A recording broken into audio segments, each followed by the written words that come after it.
لله رب العالمين والصلاة والسلام على سيد الأنبياء والمرسلين وعلى آله وأصحابه أجمعين. أما بعد فأعوذ بالله من الشيطان الرجيم. بسم الله الرحمن الرحيم. لله ما في السماوات وما في الأرض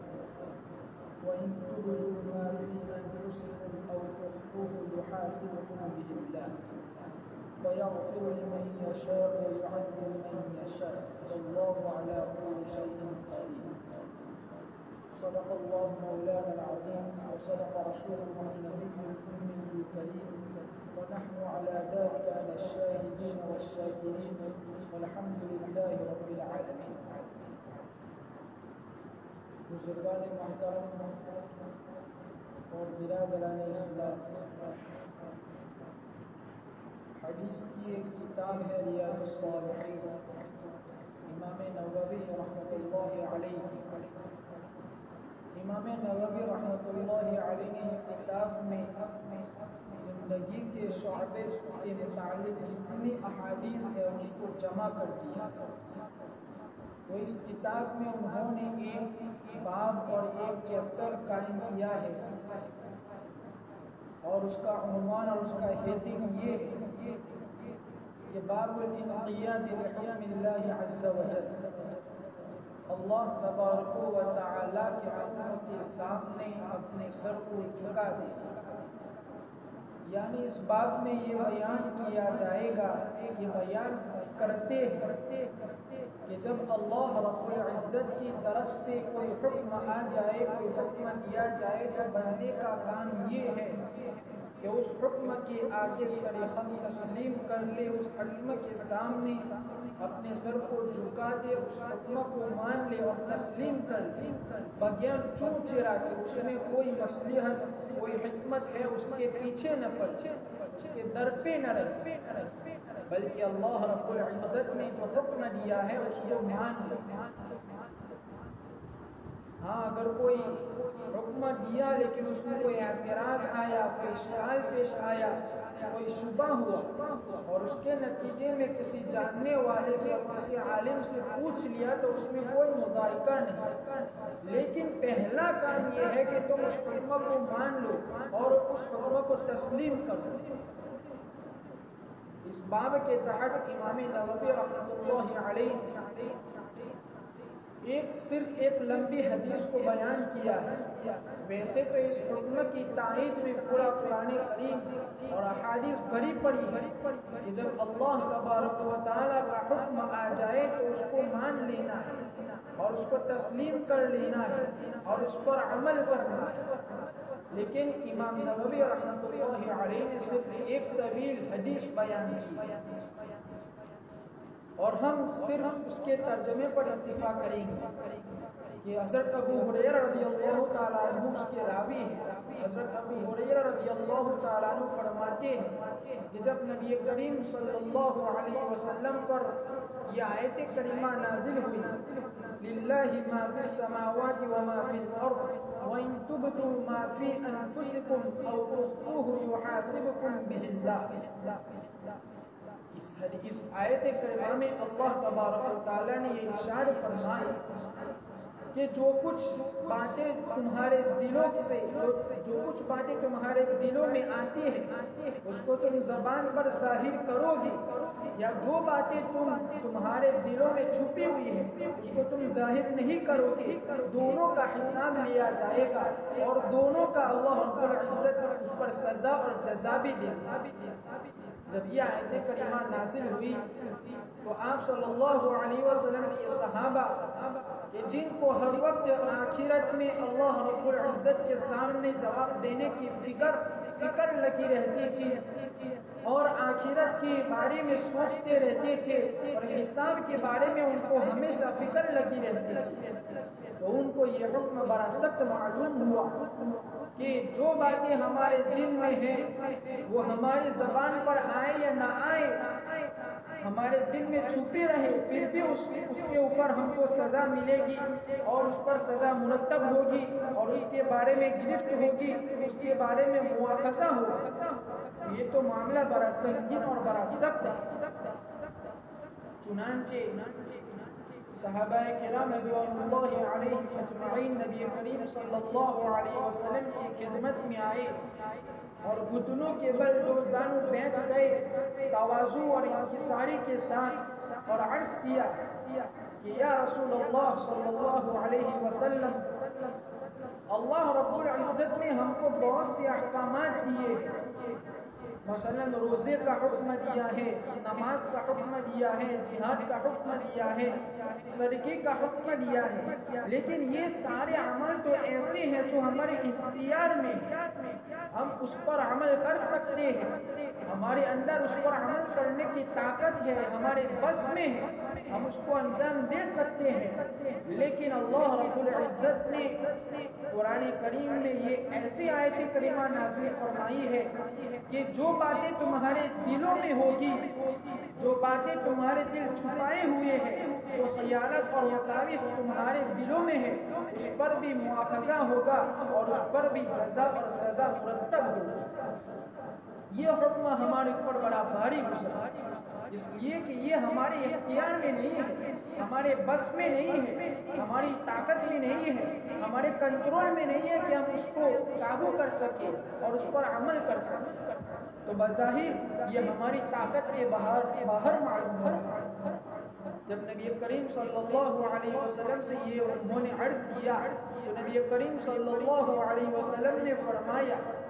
کہ مجھے بتلاؤ کہ تم یہ کہنا، تم اللہ رب العزت کی اس آیت کے مقابلے میں یہ جواب دینا چاہتے ہو جیسا کہ پچھلی امتوں نے جواب دیا تھا، یعنی یہود و نصارا نے، کہ سمعنا وعصینا، جب اللہ تبارک و تعالیٰ نے ان کو حکم دیا انہوں نے جواب میں یہ کہا کہ ہم نے سن لیا لیکن ہم اس کی نافرمانی کریں۔ سمعنا وعصینا، کیا تمہارا مقصود یہ ہے کہ تم یہ کہو سمعنا وعصینا؟ تو صحابہ کرام نے فوراً یہ کہا کہ ہمارا مقصود ہرگز یہ نہیں ہے کہ ہم یہ سمعنا وعصینا کہیں۔ تو آپ صلی اللہ علیہ وسلم نے فوراً فرمایا کہ تم یہ کہو کہ سمعنا وأطعنا،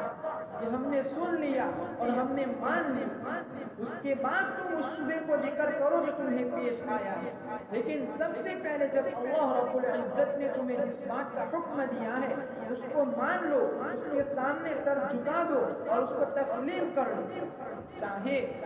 اور یہ کہو کہ سمعنا وأطعنا، کہ اللہ رب العزت آپ نے ہمیں جو حکم دیا ہے ہم نے اس کو مان لیا، چاہے یہ ہماری طاقت کے باہر ہو یا ہماری طاقت کے اندر ہو، ہم نے اس کو مان لیا، چاہے یہ حکم ہماری سمجھ میں آئے یا ہماری سمجھ سے باہر ہو، ہم نے اس کو مان لیا۔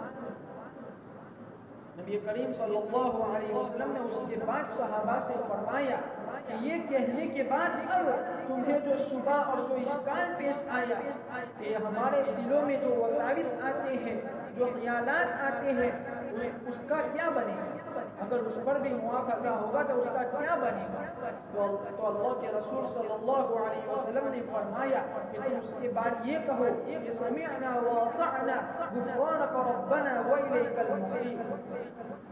کہ اے اللہ، اے ہمارے پروردگار، ہم نے آپ کے حکم کو سن لیا اور ہم نے اس کی اطاعت کی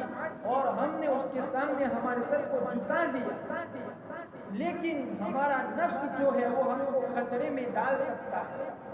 وہ ہم کو برائیوں کی طرف لے جا سکتا ہے اور ہم سے کوتاہیاں اور گناہ سرزد ہو سکتے ہیں، اس لیے اللہ تو ہم سے اس کی مغفرت کر۔ جب صحابہ کرام رضوان اللہ علیہم اجمعین نے نبی کریم صلی اللہ علیہ وسلم کو یہ فرماتے ہوئے سنا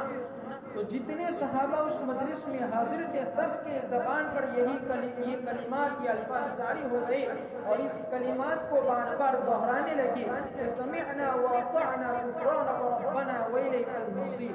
حضرت ابو ہریرہ رضی اللہ تعالیٰ عنہ فرماتے ہیں کہ صحابہ نے ان الفاظ کو اتنی مرتبہ دہرایا کہ یہ کلمات ان کے زبان پر چڑھ گئے، یعنی ان کو بہت اچھی طریقے سے یاد ہو گئی اور چڑھ گئی. اتنی مرتبہ صحابہ نے ان الفاظ کو، ان کلمات کو دہرایا کہ سمعنا واطعنا غفرانک ربنا والیک المصیر. تو صحابہ ان کلمات کو بار بار دہراتے رہے یہاں تک کہ اللہ رب العزت نے اس کے بعد آپ صلی اللہ علیہ وسلم پر ایک دوسری آیت کریمہ نازل فرمائی، اور وہ بھی ان آیات کے بعد ہی ہے کہ لا یکلف اللہ نفسا الا وسعها لها ما کسبت وعلیہا ما اکتسبت. کہ جب تم نے ہمارے حکم کو مان لیا، جب تم نے ہمارے حکم کے سامنے سر خم تسلیم کر لیا اور تم نے اطاعت کا مظاہرہ کیا، تو تم خوشخبری سن لو کہ لا یکلف اللہ نفسا الا وسعها، کہ اللہ رب العزت اپنے بندے کو اس کی وسعت سے باہر کا مکلف نہیں بنا، بلکہ اس کے اندر جتنی وسعت ہوتی ہے اتنا اس کو مکلف بناتا ہے. اب اپنے اختیار سے جو بھی عمل کرے گا اس کو اس پر ثواب بھی ملے گا اور اس کا نقصان بھی ہوگا. ثواب تو اس طریقے سے کہ اگر وہ نیک عمل کرے گا تو ثواب ملے گا، اور اگر برا عمل کرے گا تو سزا اور نقصان اٹھائے گا اور خسارہ اٹھائے گا. تو اس میں یہ بتا دیا اللہ رب العزت نے کہ ہم نے جو حکم لیا ہے کہ تمہارے دلوں میں جو چھپی ہوئی باتیں ہیں، جو وساوس ہے، اس پر مواخذہ ہوگا. تو اس سے وہ خیالات اور وہ وساوس مراد ہے، وہ مراد نہیں ہے جو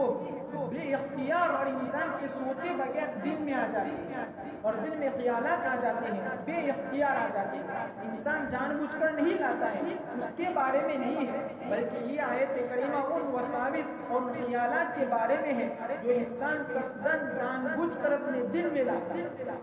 لیکن جو بے اختیار وساوس آ جاتے ہیں، جو خیالات آ جاتے ہیں برے برے خیالات، لیکن برے برے جو خیالات آتے ہیں اس پر مواخذہ نہیں ہوگا، اس لیے کہ یہ تو انسان کے بس کے باہر ہے، انسان کو اس کا مکلف نہیں بنایا گیا ہے. آپ صلی اللہ علیہ وسلم نے اس کے بعد فرمایا کہ تم یہ کہو کہ ربنا ولا تحمل علينا اصرا كما حملته على الذين من قبلنا. اس سے پہلے والی آیت کہ ربنا ولا تؤاخذنا والی، کہ اللہ رب العزت ہم سے بہت سی مرتبہ گناہ سرزد ہو جاتے ہیں، ہم سے غلطیاں ہو جاتی ہیں. یہ سارے احکامات تو اللہ رب العزت نے وہ بیان کیے کہ جو بے اختیار آ جاتے ہیں، لیکن اس کے بعد یہ بھی فرمایا کہ جو احکام تمہارے اختیار میں ہے تو تم سے ہو سکتے ہیں اور اس کا مواخذہ بھی ہوگا. لیکن اب انسان ہے، انسان سے غلطی ہو سکتی ہے، تو بشریت کے تقاضے سے اگر تم سے کوئی بھول چک ہو گئی اور تم سے غلطی سرزد ہو گئی اور اس کے انجام پر تمہاری نظر نہیں رہی اور تم سے کوئی گناہ بھول سے سرزد ہو گیا، تو اس سے بھی مایوس ہونے کی ضرورت نہیں ہے اور گھبرانے کی ضرورت نہیں ہے. اللہ رب العزت اس کا بھی مواخذہ نہیں فرمائیں گے، اور اسی کو فرمایا کہ لہا ما کسبت وعلیہا ما اکتسبت ربنا لا تؤاخذنا ان نسینا او اخطأنا. تم اللہ رب العزت سے یہ دعا کرو کہ اللہ رب العزت اگر ہم سے کوئی غلطی ہو جائے، اگر بھولے سے کوئی غلط کام ہو جائے تو ربنا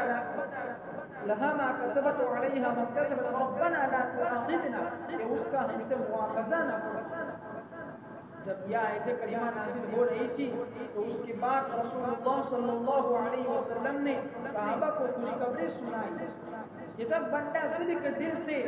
اللہ رب العزت سے یہ دعا کرتا ہے تو اللہ رب العزت اس کے جواب میں فرماتے ہیں کہ نعم، جی ہاں، ہم نے تمہاری اس بات کو، تمہاری اس دعا کو قبول کر لیا اور مان لیا، اور ہم تمہارے اس گناہ پر، اس غلطی پر مواخذہ نہیں کریں گے. پھر آپ صلی اللہ علیہ وسلم نے آگے فرمایا کہ ربنا ولا تحمل علينا اصرا كما حملته على الذين من قبلنا، کہ یہ ہمارے پروردگار ہم پر ایسا بوجھ مت ڈالنا جو تو نے پہلی امتوں پر ڈالا تھا. یعنی ایسا بوجھ نہ ڈالنا جس کو ہم اٹھا نہ سکے، جس کی ہم طاقت نہ رکھ سکے. مثلا حضرت موسیٰ علیہ السلام کی امت پر ایسے احکام نازل کیے تھے کہ ہم اس کا تصور بھی نہیں کر سکتے. مثلا ان کا حکم یہ تھا کہ جب ان کے کپڑوں پر ناپا کی لگ جائے تو ان کو یہ حکم دیا تھا کہ ان جہاں وہ ناپا کی لگی ہے اس کو کینچی سے کاٹ کر پھینک دے. اس کی پاکی کا طریقہ یہی تھا کہ وہ کپڑا اسی وقت پاک ہو سکتا ہے جبکہ تم اتنے حصے کو کاٹ کر پھینک دو، اس کے علاوہ کوئی راستہ ہی نہیں۔ موسیٰ علیہ السلام کی امت پر اتنا سخت حکم نازل ہوا تھا، لیکن امت محمدیہ پر دیکھیے کہ اللہ رب العزت نے کیا فرمایا کہ اگر تمہارے کپڑوں پر ناپاکی لگ جائے تو 3 مرتبہ دھو دینا ہے، چاہے وہ ناپاکی اور نجاست کتنی بڑی ہی کیوں نہ ہو، لیکن تم نے جب 3 مرتبہ دھو دیا تو اس کا حکم یہ ہے کہ وہ پاک صاف ہو گیا اور تم اسی میں نماز بھی پڑھ سکتے ہو۔ لیکن موسیٰ علیہ السلام کی امت کو کیا حکم دیا تھا کہ ان حصے کو کاٹنا پڑے گا تبھی وہ کپڑا پاک ہو سکتا ہے، اس کے علاوہ پاک نہیں ہو سکتا۔ اور اس سے بڑھ کر ہماری امت محمدیہ صلی اللہ علیہ وسلم کے لیے کتنی آسانی کر دی کہ بندہ چاہے کتنا ہی بڑے سے بڑا گناہ کیوں نہ کرے، کتنے ہی فاسق اور فاجر کیوں نہ ہو، اگر وہ صدق دل سے توبہ کرنا چاہتا ہے تو اس کے توبہ کرنے کا طریقہ یہ ہے کہ وہ استغفر اللہ من کل ذنب واتوب الیہ، بس یہ الفاظ صدق دل سے کہہ دیتا ہے تو اللہ رب العزت اسی وقت اس کی توبہ کو قبول کر لیتے ہیں اور اس کو معاف فرما دیتے ہیں۔ برخلاف حضرت موسیٰ علیہ السلام کی امت بنی اسرائیل پر یہ حکم تھا کہ جب موسیٰ علیہ السلام کو طور پر گئے تھے اللہ رب العزت سے ہم کلامی کے لیے، اور ان کی امت نے پیچھے یعنی بنی اسرائیل نے بچھڑے کی عبادت کرنا شروع کر دی، تو جب توبہ کی بات آئی تو اللہ رب العزت نے فرمایا کہ تمہاری توبہ اس وقت تک قبول نہیں ہوگی جب تک کہ تم ایک دوسرے کی گردن نہ مار دو، ایک دوسرے کو قتل نہ کرو۔ چنانچہ سینکڑوں لوگوں کے قتل کے بعد، ایک دوسرے کو قتل کرنے کے بعد اللہ رب العزت نے ان کی توبہ قبول فرمائی۔ اس کے بجائے ہماری امت پر رحم دیکھیے، امت محمدیہ پر رحم دیکھیے کہ صرف صدق دل سے یہ کہہ دینا ہے کہ استغفر اللہ من کل ذنب واتوب الیہ، تو اللہ رب العزت فوراً اسی وقت بندے کی توبہ کو قبول کر لیتے ہیں اور اس کو معاف کر دیتے ہیں۔ اور آگے فرمایا ربنا ولا تحمل علينا إصرا كما حملته على الذين من قبلنا ربنا ولا تحملنا ما لا طاقة لنا به، اے پروردگار عالم ہم پر ایسا بوجھ نہ ڈالیے جس سے ہم سکت نہ رکھ سکیں۔ اور اس کے بعد بھی نبی کریم صلی اللہ علیہ وسلم نے فرمایا کہ اللہ خوشخبری سنائے کہ اللہ رب العزت نے اس کے جواب میں فرمایا کہ نعم ہم نے تمہاری اس دعا کو بھی اور اس بات کو بھی قبول کر لیا۔ پھر آگے فرمایا کہ وَاعْفُ عَنَّا وَاغْفِرْ لَنَا وَارْحَمْنَا أَنْتَ مَوْلَانَا فَانْصُرْنَا عَلَى الْقَوْمِ الْكَافِرِينَ، یہ پروردگار ہمارے گناہوں کو معاف کیجیے، ہم سے درگزر فرمائیے اور ہمارے دشمنوں کے خلاف اور ہم پر رحم فرمائیے اور ہمارے دشمنوں کے خلاف ہماری مدد فرمائیے، اس لیے کہ تو ہی ہمارا کائنات ہے اور تو ہی ہمارا مولا ہے۔ آپ صلی اللہ علیہ وسلم نے اس آیت کریمہ کے بعد بھی یہی خوشخبری سنائی کہ اللہ رب العزت نے تمہاری دعا سن لی اور جواب میں فرمایا کہ نعم جی ہاں ہم نے اس دعا کو بھی قبول کر لیا اور ہم نے اس بات کو بھی مان لیا۔ تو یہ ساری آیتیں صحابہ کرام کے جواب میں نازل ہوئی تھی کہ انہوں نے یہ سمجھا تھا کہ اللہ رب العزت نے یہ فرمایا کہ تمہارے دلوں میں جو وساوس آتے ہیں غیر اختیاری اس پر بھی پکڑ ہوگی، اس پر بھی گرفت ہوگی۔ تو اللہ رب العزت نے جواب دیا اور فرمایا کہ ایسی بات نہیں ہے، بلکہ اس سے مراد وہ وساوس ہے، وہ خیالات ہے جو انسان قصدن لاتا ہے، قصدن جو جان بوجھ کر اپنے دلوں میں جو غلط خیال لاتا ہے وہ مراد ہے، لیکن جو بغیر اختیار کے آ جاتے ہیں وہ مراد نہیں ہے، اس کا مواخذہ نہیں ہوگا۔ ایک صحابی نبی کریم صلی اللہ علیہ وسلم کی خدمت میں حاضر ہوئے اور کہا کہ مجھے یہ پسند ہے کہ میں کوئلہ ہو جاؤں، اس لیے کہ میرے دل میں ایسے ایسے خراب خیالات اور وساوس آتے ہیں کہ مجھے یہ پسند ہے خیالات کے مقابلے کہ میں کوئلہ بن جاؤں، اور بہت گھبرائے ہوئے تھے کہ کہیں میں ایمان سے نہ نکل جاؤں۔ تو آپ صلی اللہ علیہ وسلم نے فرمایا کہ ذات صریح الایمان، کہ تمہارے دل میں خیالات کا آنا یہ کھلی ایمان کی دلیل ہے کہ تم ایمان والے ہیں۔ اس کی تشریح حاجی امداد اللہ مہاجر مکی رحمۃ اللہ علیہ نے بہت اچھی فرمائی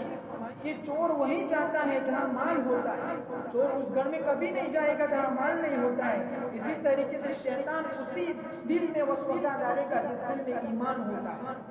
اس ایمان کو خراب کرنے کے لیے شیطان آتا ہے اور وسوسے ڈالتا ہے، لیکن اللہ نے فرما دیا کہ اس سے گھبرانے کی ضرورت نہیں ہے، یہی کھلی ایمان کی دلیل ہے۔ اور قرآن کریم میں بھی فرمایا انما النجوى من الشیطان، یہ شیطان ایمان والوں کے دل میں خیال ڈالتا ہے برے برے تاکہ ایمان والے پریشان ہو جائے اور غم میں مبتلا ہو جائے، لیکن اللہ نے فرمایا کہ اس کے خیالات اور وساوس تم کو کوئی نقصان نہیں پہنچا سکیں گے جب تک کہ اللہ تعالیٰ نے چاہا۔ تو ان ساری باتوں کا خلاصہ یہ ہے کہ ہمارے دل میں جو وساوس آتے ہیں، نمازوں میں بھی ہمارے غلط غلط خیالات آ جاتے ہیں، اسی طریقے سے عبادتوں میں، تو اللہ رب العزت نے آپ صلی اللہ علیہ وسلم نے فرمایا کہ جب تک تم جان بوجھ کر نہیں لاؤ گے تو اس پر مواخذہ نہیں ہوگا، لیکن اگر تم جان بوجھ کر وساوس لاؤ گے اور خیالات دل میں لاؤ گے اس وقت مواخذہ ہوگا۔ اللہ رب العزت سے دعا ہے کہ اللہ رب العزت ہمیں ان وساوس سے اور ان برے خیالات سے دور رکھے اور نیک عمل کرنے کی توفیق عطا فرمائے۔ آمین۔